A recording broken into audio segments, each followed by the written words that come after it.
Nag-viral sa social media ang video ng isang Ilongga OFW sa Hong Kong na sinasaktan umano ng kanyang amo. Tutukan sa ulat ni John Sala ng GMA Regional TV 1 Western Visayas. December 2022 nang pumunta ng Hong Kong si April upang magtrabaho bilang domestic helper. Nakahanap naman ito ng employer na maayos ang trato sa kanya bilang kasambahay. Pero makalipas ang 7 buwan, napilitan itong maghanap ng bagong employer dahil pumunta ng China ang kanyang amo. Sa mga unang araw sa kanyang bagong employer, maayos naman daw ang pakikitungo sa kanya ng babaeng amo. Ngunit makalipas ang ilang linggo, nag-iba na raw ang pag-uugali nito. Ayon sa biktima ay sinasabihan siya ng mga masasamang salita at tinatangka pa daw siyang saktan, kaya nagdesisyon na lang si April na mag-resign. Pero bago pa man umalis sa bahay ng kanyang amo, nag-live video muna ito sa social media upang ipakita ang kanyang mga dalang gamit dahil natatakot ito na baka maakusahan ng pagnanakaw. Habang papaalis na siya, naabutan siya ng kanyang among babae.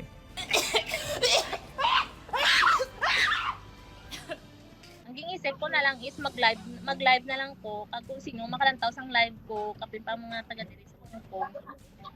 Sila na lang tawag sang pulis kaya nakita naman lang nila mo na amo na balang ka kalatabo. Kaya mo to sa iya nga sa iya to nga eksena.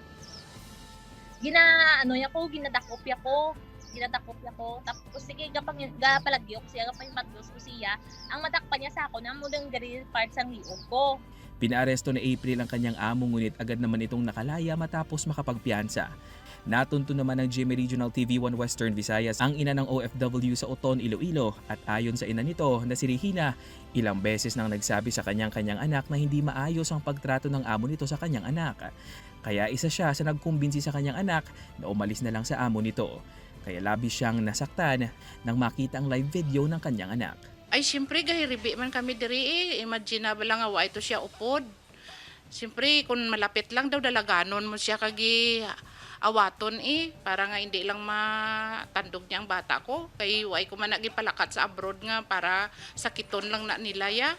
Kaya nais ng ina ni April na ligtas itong makauwi sa Pilipinas sa tulong ng gobyerno. Kasalukuyang nasa pangangalaga ng isang shelter si April sa Hong Kong habang umaasa na matutulungan ito ng Philippine Consulate sa Hong Kong na makauwi sa bansa. Sinubukan ng GMA Regional TV na makuhanan ng pahayagang OWA 6 pero wala pa itong tugon hanggang sa ngayon.